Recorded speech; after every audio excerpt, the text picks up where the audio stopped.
Video കാണുന്നതിന് മുൻപ് വളരെ ഇമ്പോർട്ടൻ്റ് ആയിട്ടുള്ളൊരു കാര്യം, ഞാൻ ഈ വീഡിയോയിലൂടെ 4 സ്റ്റോക്കിനെ കുറിച്ച് പറയുന്നുണ്ട്. നിങ്ങൾ ആരെങ്കിലും ഈ 4 സ്റ്റോക്കിൽ ഇൻവെസ്റ്റ് ചെയ്യുന്നുണ്ടെങ്കിൽ, അല്ലെങ്കിൽ ഏതെങ്കിലും ഒരു സ്റ്റോക്കിൽ ഇൻവെസ്റ്റ് ചെയ്യുന്നുണ്ടെങ്കിൽ, തീർച്ചയായിട്ടും ആ സ്റ്റോക്കിനെ കുറിച്ചിട്ട് ഞാൻ എന്തൊക്കെ കാര്യങ്ങളാണോ പറയുന്നത് ആ കാര്യങ്ങളെല്ലാം അതും കേൾക്കണം. കാരണം ഈ 4 സ്റ്റോക്കുകളിൽ റിസ്ക് കൂടുതലുള്ള സ്റ്റോക്കുകളുണ്ട്, റിസ്ക് കുറവുള്ള സ്റ്റോക്കുകളുണ്ട്, നമ്മുടെ ക്യാപിറ്റലിൻ്റെ ചെറിയ പോർഷൻ ഇൻവെസ്റ്റ് ചെയ്യേണ്ട സ്റ്റോക്കുകളുണ്ട്. ചില സ്റ്റോക്കുകൾ ചെറിയ ടൈം ഫ്രെയിമിൽ നല്ല പെർഫോമൻസ് കാണിച്ചിട്ടില്ലെങ്കിൽ എക്സിറ്റ് ചെയ്യണമെന്ന് പറയുന്ന സ്റ്റോക്കുകളുണ്ട്. അങ്ങനെ ഓരോ സ്റ്റോക്കും ഓരോ ടൈപ്പ് സ്റ്റോക്കുകളാണ്. അപ്പോൾ അതിനനുസരിച്ചുള്ള ഇൻസ്ട്രക്ഷൻസ് ഞാൻ ഈ വീഡിയോയിലൂടെ തരുന്നുണ്ട്. അപ്പോൾ തീർച്ചയായിട്ടും അതെല്ലാം കണ്ടിട്ട് നിങ്ങൾക്ക് ഓക്കെ ആണെങ്കിൽ മാത്രം ആ സ്റ്റോക്കുകളിൽ ഇൻവെസ്റ്റ് ചെയ്യുകയോ ബൈ ചെയ്യുകയോ ചെയ്യുക. അതിൻ്റെ കൂടെ തന്നെ ഇതൊരു ബൈ സെൽ റെക്കമെൻഡേഷൻ ആയിട്ട് എടുക്കരുത്. ഇതെന്റെ പേഴ്സണൽ അനാലിസിസ് ആയിട്ട് മാത്രം എടുക്കുക. നമുക്ക് വീഡിയോയിലേക്ക് പോകാം. ഓക്കെ, അപ്പോൾ ടോട്ടൽ 5 സ്റ്റോക്കുകൾ ഞാൻ സെലക്ട് ചെയ്തിട്ടുണ്ട്. 4 സ്റ്റോക്കുകളാണ് നമ്മൾ സംസാരിച്ചത്, പക്ഷേ 5 സ്റ്റോക്കുകളുണ്ട്. അതിന് കാരണം എന്താണെന്നുള്ളത് ഏറ്റവും അവസാനം ഞാൻ പറഞ്ഞുതരാം. ഇവിടെ നോക്കിക്കഴിഞ്ഞാൽ ഇത്രയും സ്റ്റോക്കുകളാണ് നമ്മൾ സെലക്ട് ചെയ്തിട്ടുള്ളത്. അപ്പോൾ അതിൽ ഫസ്റ്റ് സ്റ്റോക്ക് അലംബിക് ലിമിറ്റഡ് എന്ന് പറയുന്ന സ്റ്റോക്കാണ്. ഈ സ്റ്റോക്ക് എന്തുകൊണ്ട് സെലക്ട് ചെയ്തു എന്ന് വെച്ച് കഴിഞ്ഞാൽ, ഇവിടെ നടന്നിട്ടുള്ള ഈ ഒരു ബിഗ് ബോഡി ക്യാൻഡിൽ ഒരു റീസൺ തന്നെയാണ്. ഞാൻ 2 ദിവസം മുൻപ് വാച്ച് ലിസ്റ്റിൽ ഇട്ടിട്ടുണ്ടായിരുന്നു. ഒരു റീട്രേസ്മെൻറ്റ് കിട്ടിക്കഴിഞ്ഞാൽ എടുക്കാം എന്നുള്ളതാണ് പ്ലാൻ ചെയ്തിട്ടുണ്ടായിരുന്നത്. അപ്പോൾ ടെക്നിക്കലി ഒരു നല്ലൊരു പോയിന്റിലാണ് നിൽക്കുന്നത്. പ്ലസ് ഇതിൻ്റെ ഒരു പാസ്റ്റ് പെർഫോമൻസ് നോക്കുമ്പോൾ ഇത് കഴിഞ്ഞ 2-3 ക്വാർട്ടറിൽ നല്ല റിസൾട്ട് അല്ല കൊടുത്തിട്ടുണ്ടായത്. നെഗറ്റീവ് എന്ന് പറയുമ്പോൾ ഭയങ്കര മോശം റിസൾട്ട് ആണെന്ന് ഞാൻ പറയുന്നില്ല, പക്ഷേ പോസിറ്റീവായിട്ടുള്ള രീതിയിലുള്ള റിസൾട്ട് കൊടുക്കാത്തതുകൊണ്ടാണ് ഇതിന് വലിയ രീതിയിലുള്ള ഒരു ഡൗൺ ഗ്രേഡ് അല്ലെങ്കിൽ ഡൗൺ സൈഡിലേക്കുള്ള മൂവ്മെൻറ്റ് കാണാൻ വേണ്ടി കഴിഞ്ഞത്. അപ്പോൾ ഈ ഒരു ഹൈയിൽ നിന്ന് ഒരു നെഗറ്റീവ് റിസൾട്ടിൽ സ്റ്റാർട്ട് ചെയ്തതാണ് ഇതിൻ്റെ ഡൗൺഫോൾ എന്ന് പറയുന്നത്. അപ്പോൾ ഡൗൺഫോൾ നടന്നു, സപ്പോർട്ടിൽ ഈ ഒരു ലെവലിലുള്ള സപ്പോർട്ട് എടുത്തില്ല, വീണ്ടും ഡൗൺ സൈഡിലേക്ക് വന്നു. അവസാനം സപ്പോർട്ട് എടുത്തത് ഏകദേശം 200 മൂവിങ് ആവറേജ് ലെവലിലാണ് സപ്പോർട്ട് എടുത്തിട്ടുണ്ടായിരുന്നത്. ആ പോയിന്റിൽ നിന്ന് സപ്പോർട്ട് എടുത്തത് അത്യാവശ്യം സ്ട്രോങ് ആയിട്ടുള്ളൊരു സപ്പോർട്ടാണ്. അതൊരു ഇൻസ്റ്റിറ്റ്യൂഷണൽ ബൈയിങ് എന്നുള്ള രീതിയിൽ തന്നെ നമുക്ക് കണക്കാക്കാം. കാരണം ഈ ഒരു സ്റ്റോക്ക് മേടിക്കാൻ വേറെ റീസൺസ് ഒന്നുമില്ല നിലവിൽ. എന്താ പറയുക, ന്യൂസിലോ അല്ലെങ്കിൽ നമുക്കറിയാവുന്ന റീറ്റെയിലേഴ്സിന് പാർട്ടിസിപ്പേറ്റ് ചെയ്യാൻ പറ്റുന്ന രീതിയിലുള്ള പ്രത്യേകിച്ച് കാര്യങ്ങളൊന്നും നടന്നിട്ടുണ്ടായിരുന്നില്ല. പ്ലസ് ഇവിടെ സെല്ലിങ് നോക്കിക്കഴിഞ്ഞാൽ നിങ്ങൾക്ക് മനസ്സിലാവും, ലോ വോളിയം ബേസ്ഡ് ആയിട്ടുള്ള സെല്ലിങ്ങുമാണ്. അപ്പം ഇൻസ്റ്റിറ്റ്യൂഷൻ ലെവലിലുള്ള ഒരു ആക്ടിവിറ്റി അല്ലെങ്കിൽ ഇൻസ്റ്റിറ്റ്യൂഷൻസ് സ്റ്റിൽ ഹോൾഡിംഗ് ആണ് എന്നുള്ളത് നമുക്ക് അതും കൂടെ അങ്ങനെ നമുക്ക് മനസ്സിലാക്കാൻ വേണ്ടി കഴിയും. അങ്ങനെ പ്രത്യേകിച്ച് റിസൾട്ടൊന്നും ഇല്ലാതെ സ്ലോ ആയിട്ടുള്ളൊരു ബൈയിങ് നടന്നു. അതിനുശേഷം വീണ്ടും ഒരു നെഗറ്റീവ് റിസൾട്ട് വന്നു, വളരെ ഫാസ്റ്റ് ആയിട്ടുള്ള ഡൗൺ സൈഡ് വന്നു, വീണ്ടും സ്ലോ ആയിട്ടുള്ള ബൈയിങ്, വിച്ച് ഈസ് ഈ ഒരു ലെവലിൽ ഇൻസ്റ്റിറ്റ്യൂഷൻസിൻ്റെ പാർട്ടിസിപ്പൻസ് ഉണ്ട് എന്നുള്ളതാണ് എനിക്ക് മനസ്സിലായത്. എൻ്റെ ഒരു അനാലിസിൽ എനിക്ക് മനസ്സിലായത്. ഞാൻ ഏതെങ്കിലും പോയിന്റ് വിട്ടു പോയിട്ടുണ്ടോ എന്ന് എനിക്കറിയില്ല, എവിടെയെങ്കിലും ഞാൻ ന്യൂസ് കാണാത്തതോ അല്ലെങ്കിൽ ഈ ഒരു ബൈയിങ്ങിൻ്റെ റീസൺ എന്താണെന്നുള്ളത് ന്യൂസായിട്ട് ഞാൻ നോക്കിയിട്ട് കണ്ടിട്ടുണ്ടായിരുന്നില്ല. നിങ്ങൾക്ക് ആർക്കെങ്കിലും അറിയാമെന്നുണ്ടെങ്കിൽ താഴെ കമൻറ്റ് ചെയ്ത് അറിയിക്കുക. എനിവേ ന്യൂസ് ഇല്ലാതെ അല്ലെങ്കിൽ അത്യാവശ്യം പോസിറ്റീവായിട്ടുള്ള ഇത്രയും നെഗറ്റീവായിട്ടുള്ള റിസൾട്ട് വന്നതിന് ശേഷം ഈ പൊതുവേ ഇത്തരത്തിൽ നല്ല സ്റ്റോക്കുകളാണ് എന്നുണ്ടെങ്കിൽ റിസൾട്ട് വളരെ നെഗറ്റീവായി വന്നതിന് ശേഷം ഒരു ഡൗൺഫോൾ കഴിഞ്ഞ് കഴിഞ്ഞാൽ അതിൽ വളരെ സ്ലോ ആയിട്ടുള്ള ബൈയിങ് ഇങ്ങനെ നടക്കും. അതെന്താ വെച്ചാൽ ഒരു അക്യുമുലേഷൻ മോഡലാണ്. നിങ്ങൾക്ക് ടെക്നിക്കൽ തിയറി കാര്യങ്ങളൊക്കെ അറിയാമെന്നുണ്ടെങ്കിൽ നിങ്ങൾക്ക് മനസ്സിലാവും. ഒരു അക്യുമുലേഷൻ ആണ് അവിടെ നടന്നിട്ടുണ്ടായിരുന്നത്. അതിൻ്റെ പാറ്റേൺ നോക്കിക്കഴിഞ്ഞാൽ നമുക്ക് അത് തന്നെയാണ് ഇൻഡിക്കേറ്റ് ചെയ്യുന്നത്. കാരണം ഈ പാറ്റേൺ നിങ്ങൾക്ക് ഫെമിലിയർ ആയിരിക്കും എന്ന് വിചാരിക്കും. ഒരു ഡബ്ല്യു പാറ്റേൺ ഇവിടെ ഫോം ആയിട്ടുണ്ട്. പ്ലസ് പ്രത്യേകിച്ച് ഞാൻ നേരത്തെ പറഞ്ഞ പോലെ ന്യൂസില്ല, ഇവിടെ നെഗറ്റീവ് ന്യൂസ് കാരണം ഈ പറഞ്ഞ പോലെ റീറ്റെയിലേഴ്സിൻ്റെ സെല്ലിങ്ങും നടന്നിട്ടുണ്ടാകും. അപ്പം ഇവിടെ ഒരു സ്ട്രോങ് ഹാൻഡാണ് ഈ ഒരു സ്റ്റോക്ക് ഇപ്പോൾ ഹോൾഡ് ചെയ്യുന്നത് എന്നുള്ളതാണ് എൻ്റെ ഒരു അനാലിസിൽ എനിക്ക് മനസ്സിലായിട്ടുണ്ടായിരുന്നത്. അപ്പം അതിൻ്റെ ഭാഗമായിട്ട് തന്നെ റീസെൻ്റ്ലി അതിൻ്റെ ഒരു ഇൻഡിക്കേഷൻ കൂടെ നമുക്ക് അവസാനത്തെ ഒരു കൺഫർമേഷനും കൂടെ ഇവിടെ നമുക്ക് കിട്ടി. അത് കാരണമാണ് ഞാൻ ഈ സ്റ്റോക്കിൽ ബുള്ളിഷ് ആയത്. അപ്പോൾ ഈ സ്റ്റോക്ക് ഞാൻ എക്സ്പെക്റ്റ് ചെയ്യുന്നത് ഫ്യൂച്ചറിൽ പറഞ്ഞ പോലെ ഓൾ ടൈം ഹൈ ബ്രേക്ക് തന്നെയാണ്. ഈ ഒരു ഹൈ ബ്രേക്ക് ചെയ്തിട്ട് മുകളിലോട്ട് പോകും എന്നുള്ളതാണ് ഞാൻ എക്സ്പെക്റ്റ് ചെയ്യുന്നത്. അടുത്ത ക്വാർട്ടർലി റിസൾട്ടൊക്കെ ഇനി വരാനുണ്ട്. അപ്പോൾ റിസൾട്ടൊക്കെ വന്നത് പോസിറ്റീവും കൂടി ആണെന്നുണ്ടെങ്കിൽ പറയേണ്ടിയില്ല, നല്ല രീതിയിലുള്ള മൂവ്മെൻറ്റ് നമുക്ക് എക്സ്പെക്റ്റ് ചെയ്യാം. സോ ഇതിൽ ഞാൻ എക്സ്പെക്റ്റ് ചെയ്യുന്ന ടാർഗറ്റ് എന്ന് പറയുന്നത് മിനിമം 30% ഞാൻ എക്സ്പെക്റ്റ് ചെയ്യുന്നുണ്ട്. ഈ ഒരു പോയിന്റിൽ നിന്ന് മിനിമം 30% ആണ് എൻ്റെ ഒരു എക്സ്പെക്റ്റേഷൻ എന്ന് പറയുന്നത്. അപ്പം ഓൾമോസ്റ്റ് ഒരു 193, അതായത് 193 രൂപ വരെ ഞാൻ ഇതിൽ ടാർഗറ്റ് വെക്കുന്നുണ്ട്. ഇതിൻ്റെ സ്റ്റോപ്പ് ലോസ് ആയിട്ട് വലിയ സ്റ്റോപ്പ് ലോസ് ഒന്നും ഞാൻ വെക്കുന്നില്ല. ഏകദേശം 11% സ്റ്റോപ്പ് ലോസ് വെക്കുന്നുള്ളൂ. അപ്പോൾ 1:3 റിസ്ക് റിവാർഡാണ്. ഇത് അത്യാവശ്യം നല്ലൊരു പിക്കായിരിക്കും. ഇത് വളരെ പെട്ടെന്ന് റിസൾട്ട് തരണം എന്ന് നിർബന്ധമല്ല, ചിലപ്പോൾ വളരെ പെട്ടെന്ന് തന്നെ തന്നേക്കാം. ഈ ഒരു ഹൈ വരെയൊക്കെ ചിലപ്പോൾ വളരെ ഫാസ്റ്റായിട്ട് മൂവ്മെൻറ്റ് തന്നേക്കാം. ഈ ഒരു ഹൈ വരെയൊക്കെ ചിലപ്പോൾ വളരെ പെട്ടെന്നുള്ളൊരു മൂവ്മെൻറ്റ് കിട്ടിയേക്കാം. പക്ഷേ അതിനുശേഷം ഈ 30% റിട്ടേൺസ് കിട്ടണമെങ്കിൽ കുറച്ചും കൂടെ ഒന്ന് കൺസോൾട്ടേറ്റ് ഒക്കെ ചെയ്തിട്ടായിരിക്കാനാണ് സാധ്യതയുള്ളത്. എനിവേ നമുക്ക് നോക്കാം. ചിലപ്പോൾ വളരെ പെട്ടെന്ന് തന്നെ കിട്ടിക്കഴിഞ്ഞാൽ നമുക്ക് അത്രയും ബെറ്റർ. എനിവേ ഇതൊരു ഹോൾഡിങ്സിന് വേണ്ടിയിട്ടാണ്. ഏകദേശം ഒരു മിനിമം ഒരു 3 to 4 months എങ്കിലും നിങ്ങൾ ഹോൾഡ് ചെയ്യണം മിനിമം. എങ്കിൽ നമുക്ക് എന്താണ് ഒരു ക്വാർട്ടറെങ്കിലും ഹോൾഡ് ചെയ്യണം. അങ്ങനെയാണെന്നുണ്ടെങ്കിൽ ഇത് ഡെഫിനറ്റ്ലി 30 എത്തും എന്നുള്ളതാണ് എൻ്റെ പ്രതീക്ഷ. സോ അതാണ് നമ്മുടെ ഫസ്റ്റ് സ്റ്റോക്ക് എന്ന് പറയുന്നത്. ഇനി നമുക്ക് രണ്ടാമത്തെ സ്റ്റോക്കിലേക്ക് പോകാം. രണ്ടാമത്തെ സ്റ്റോക്ക് വിധി സ്പെഷ്യാലിറ്റി ഫുഡ് ഇൻഗ്രീഡിയൻസ് എന്ന് പറയുന്ന സ്റ്റോക്കാണ്. ഇതാണ് സ്റ്റോക്കിൻ്റെ കോട്ട് വരുന്നത്. നിങ്ങൾക്ക് ഇതാണ് വിധി ING എന്നാണ് ഇതിൻ്റെ കോട്ട് വരുന്നത്. എനിവേ നിങ്ങൾക്കിപ്പം കിട്ടിയെന്ന് വിചാരിക്കുന്നു. സോ അതാണ് സ്റ്റോക്ക്. ഈ സ്റ്റോക്കിൻ്റെ പ്രത്യേകത എന്ന് പറയും, ഇത് ആക്ച്വലി അത്രയും നമ്മൾ നേരത്തെ ഡിസ്കസ് ചെയ്ത് അത്രയും ഡാറ്റ ഒന്നും ഞാൻ എടുത്തിട്ടില്ല. അല്ലെങ്കിൽ ഇത് കംപ്ലീറ്റ്ലി ഒരു ടെക്നിക്കൽ പിക്കാണ്. അതായത് ടെക്നിക്കൽ അനാലിസിസ് വെച്ചിട്ടാണ് ഞാൻ ഈ ഒരു സ്റ്റോക്ക് മെയിനായിട്ട് പിക്ക് ചെയ്തത്.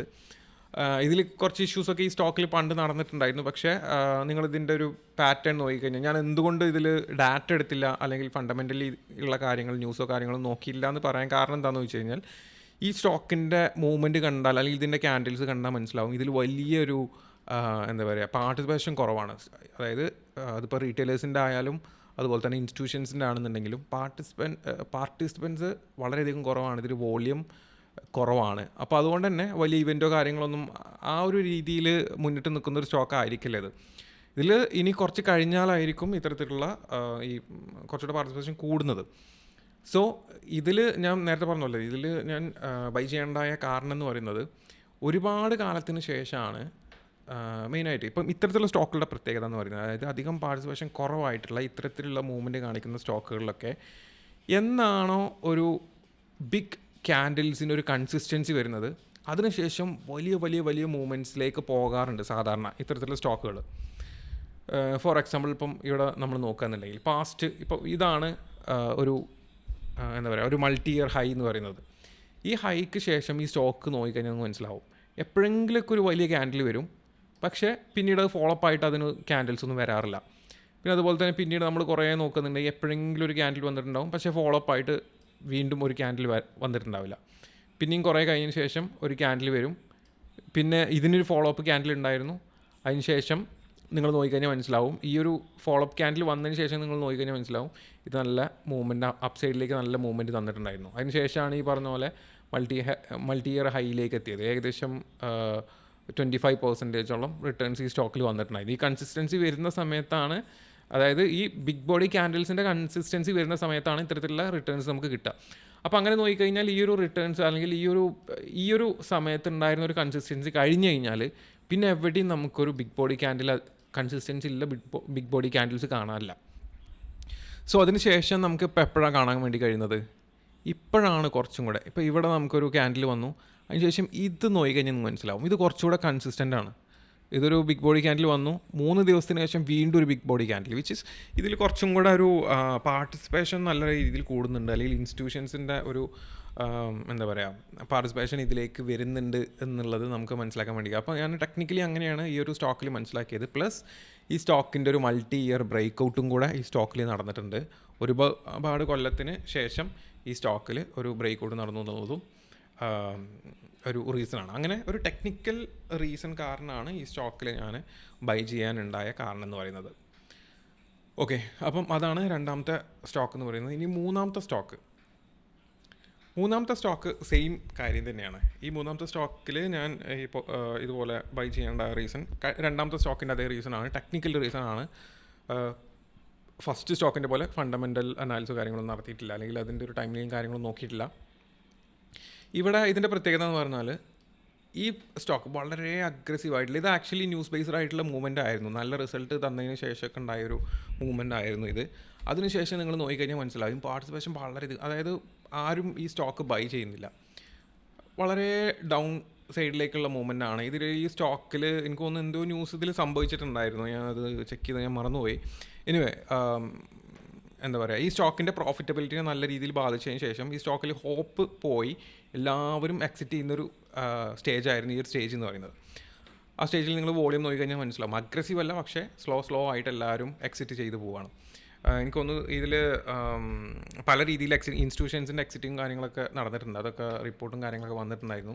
ഇനി അങ്ങനെ ഡൗൺ സൈഡിലേക്ക് പോയതിന് ശേഷം കുറച്ച് ദിവസങ്ങളായിട്ട് കുറച്ച് മന്ത്സ് ആയിട്ട് നമ്മൾ നോക്കുകയാണെന്നുണ്ടെങ്കിൽ ഏകദേശം ഒരു ഒക്ടോബറിന് ശേഷം നവംബർ ഡിസംബർ ആ ഒരു കഴിഞ്ഞൊരു 1 month ഒക്കെ നോക്കുകയാണെന്നുണ്ടെങ്കിൽ ഇവിടെ നമുക്കൊരു ഒരു ആക്ടിവിറ്റി കാണാൻ വേണ്ടി പറ്റും. ഇവിടെ നോക്കിക്കഴിഞ്ഞാൽ ഒരു അക്യുമുലേഷൻ രീതിയിലുള്ള ആക്ടിവിറ്റി, നേരത്തെ പറഞ്ഞ പോലെ ഡബ്ല്യു ഫോർമേഷൻ ഇവിടെയും വന്നിട്ടുണ്ട്. അതൊരു ബൈയിങ് ആയിട്ടാണ് എനിക്ക് ഫീൽ ചെയ്തിട്ടുള്ളത്.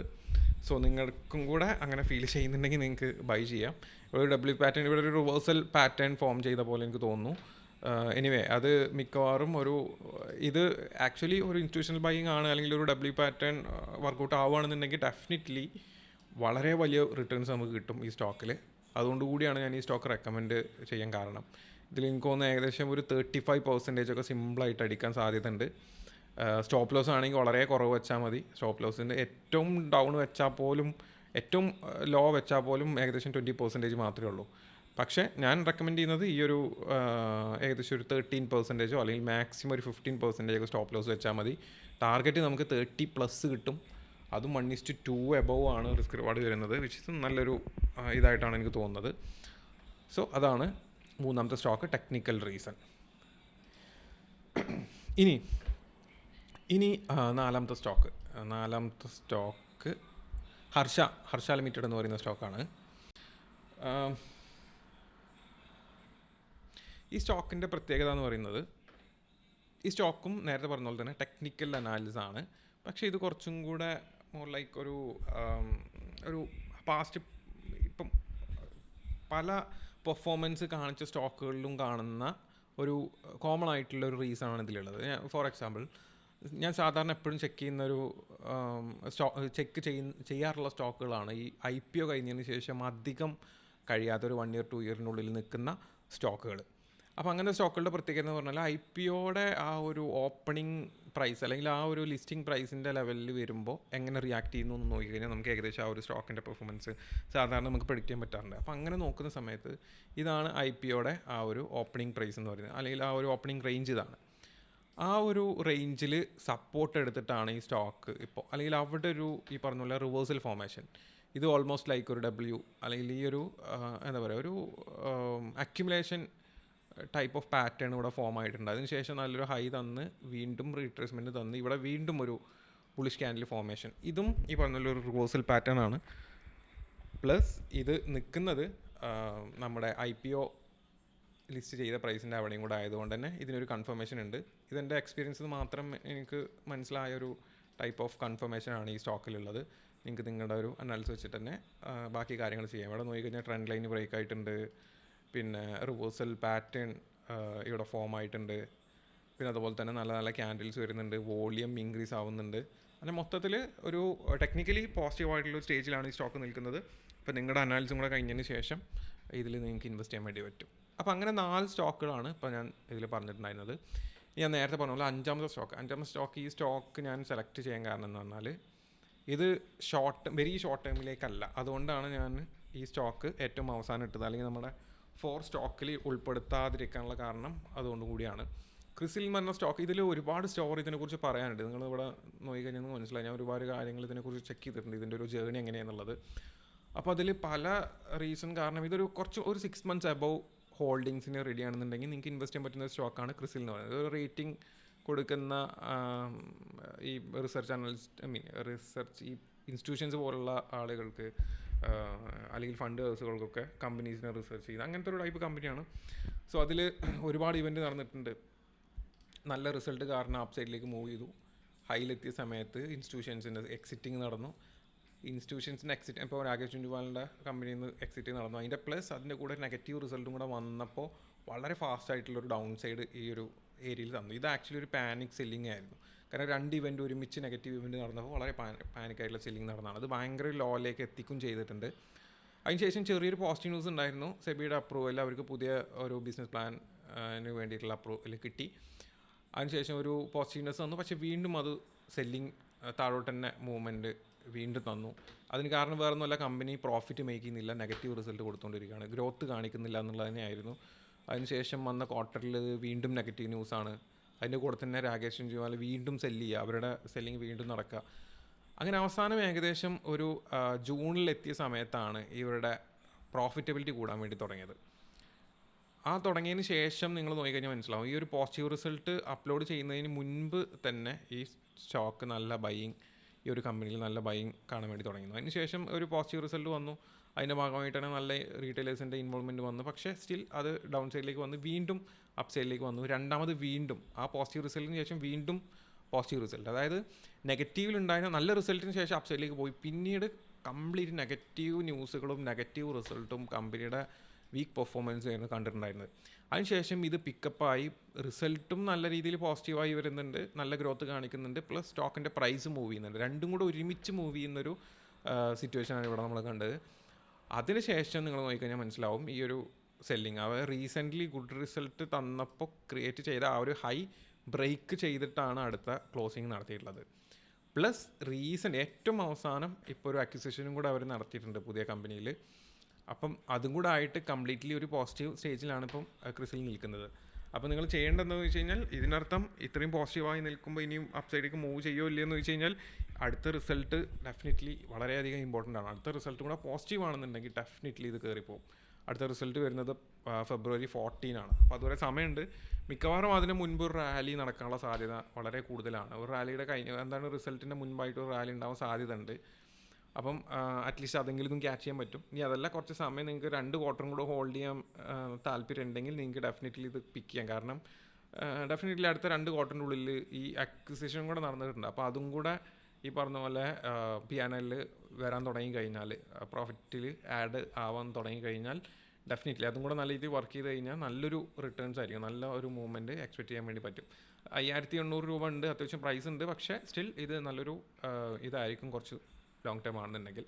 പക്ഷേ നിങ്ങൾ ഷോർട്ട് ടേം ആണെന്നുണ്ടെങ്കിൽ നമ്മൾ നേരത്തെ പറഞ്ഞ ഈ 4 സ്റ്റോക്കുകളാണ് നിങ്ങൾക്ക് ചൂസ് ചെയ്യാൻ വേണ്ടി പറ്റുക.